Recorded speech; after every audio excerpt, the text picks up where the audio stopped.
Hey, and welcome back to video number 4. We're going to talk about where should you get the list. Now, before we jump in, I want to talk about questions that you need to ask the seller before you buy a solo ad from them. As well as we're going to talk about solo ad directories, basically how to find solo ad sellers and sites that you can use. So first things first, let's talk about questions to ask the seller beforehand. Where do you get the list traffic? Now, obviously, no one's going to really tell you where particularly that they are getting the list traffic, but they should tell you some general stuff like, okay, they're getting their traffic, they're building their list through ad swaps, through SEO. So what you're trying to figure out here is how targeted is the list and how good of a quality is the list. Is it a diluted list? Is it something that is constantly growing with fresh leads and things like that? How do you send the leads? Is there a way to track it? Do they use the redirect method where they simply just redirect a bunch of clicks to you? Because you got to watch out for that, because not all solo ad sellers are the same. Some will just redirect clicks to you and not be very honest to you. So you have to obviously do your due diligence, and by doing your due diligence and asking questions, if the seller answers your questions, or if they don't answer your questions, then move on to the next seller. If they do answer your questions, then that's great. That's a good sign. How fresh are the leads? On a consistent basis, how many leads are they getting on a consistent basis, daily, monthly, so forth? How fresh are the leads? Because unfortunately, when you have a list, there is a time span or a lifespan of a list. And especially if they haven't built a strong relationship with their list. If they're just sending you clicks, and the clicks are just people that are not really interested, they're just clicking for clicks, then you're paying for those clicks in the end. So you want to know how fresh are the leads and how good of a quality are the leads.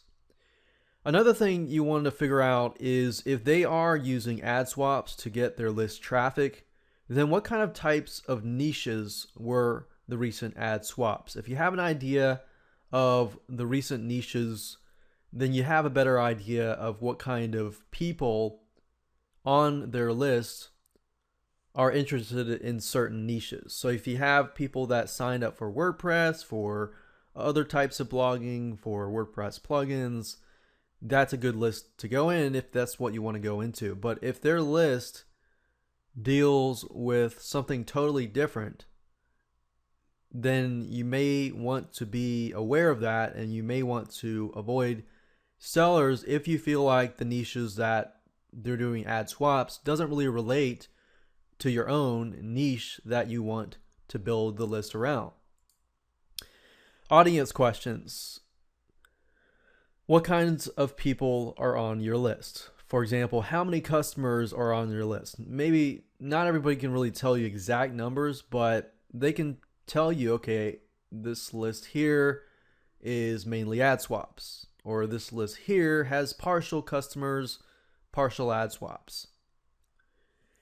So you're basically trying to figure out information about the audience of the list so that you can make sure that it's congruent and matching of your own list that you want to develop and build. What offers do your list tend to really like? That's a good thing to figure out what kind of niches that list likes, and if it's something similar to yours, then go with it. If it's not, move on to the next person, because not all lists are going to be the same. And of course, on the flip side, what offers does your list not really like? So by asking these two questions, it gives you an idea of what kind of offers does that person's list really like? So if you really wanted to create another list in a different topic area, you could do that, or move on to the next.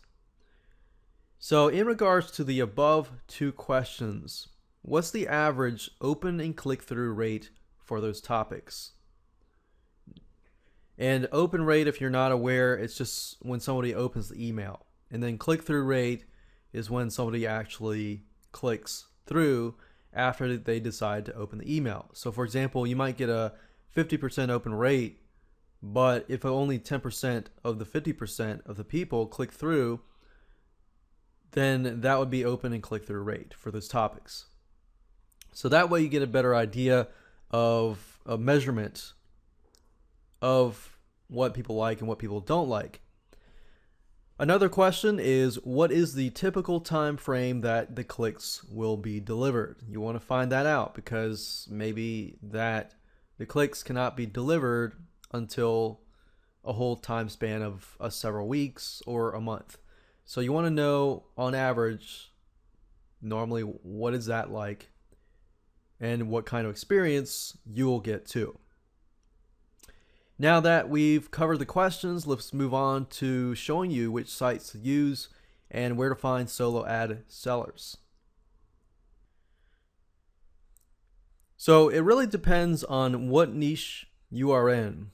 If you're in the internet marketing niche, then if you go to Reed Florian's soloaddirectory.com site, you can actually go here and you can go down here and read his reviews on which solo ad sellers are good, what kind of results that he received.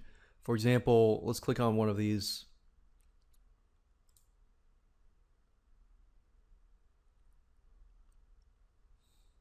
You can see it was posted on October 24, 2011. So of course, things can change over the time. But what I would normally do is I would look through here and I would look at the responses that other people have made, because a lot of other people may have tested this specific solo ad seller.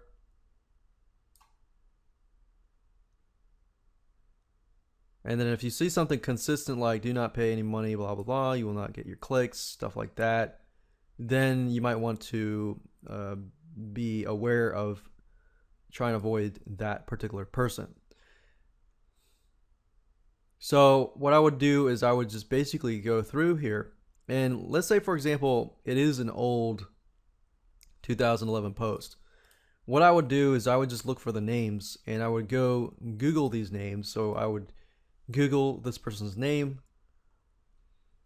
and from that point on I would start doing some research on other people's results,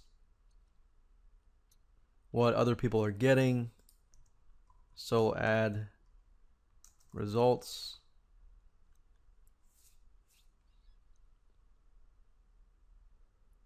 And it looks like 2012, he got some good results, but now it's 2013, of course. So what I would do is just go through, read a bunch of reviews, try to figure out if this is the type of person that you want to go with.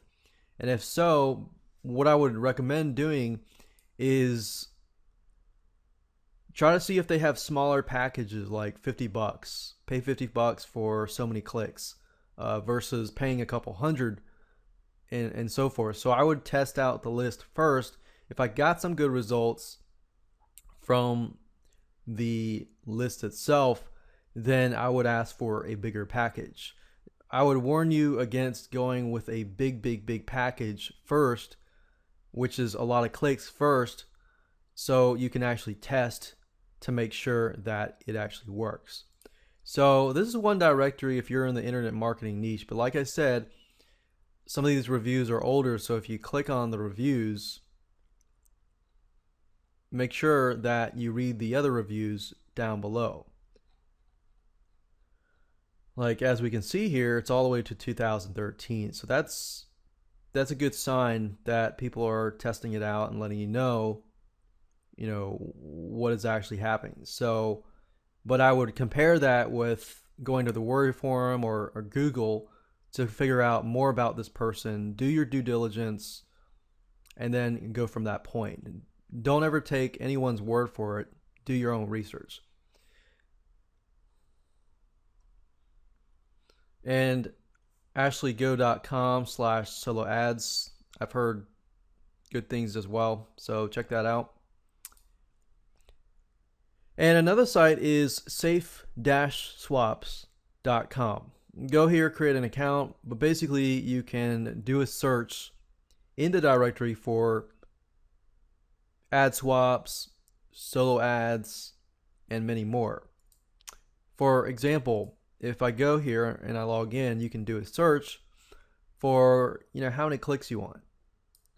They got solo ad mailings, they got ad swaps if you want to build your list and grow your list, and more. And if you click on somebody right here, you can see the amount of clicks for $26. Of course, that doesn't mean that you're going to get 100 people on your list. If you get a good conversion rate, you can get, let's say, 30% conversion rate. That's 30 people on your list. So that's about $1, about less than $1 per person. But if you go through here, you can actually see the ratings. You can see the negative ratings, the positive ratings. What kind of lists do they have, the niche that they're in, and things like that. So let's take a look at, for example, this guy here. So this guy here has a list of 9,836. Reliability. He seems to have a lot of really good, successful ratings. You can also tell down here what other people are saying, other people's experiences. And they got solo ads, which is what we're talking about. They got ad swaps and solo buyer. So different types of ways to build your list. Or you can use Google by going to Google and just type in solo ads and then plus the niche. So if you're not in the internet marketing niche, you're in the health niche, for example, you could do solo ads health niche and then do some research on that. But like I said, I recommend that you always do your research, do your due diligence, and ask the questions that I've basically gone over just a few minutes ago, and make sure that the seller's fine with answering those questions. If they're not and they get offended, move on to the next. So there you go.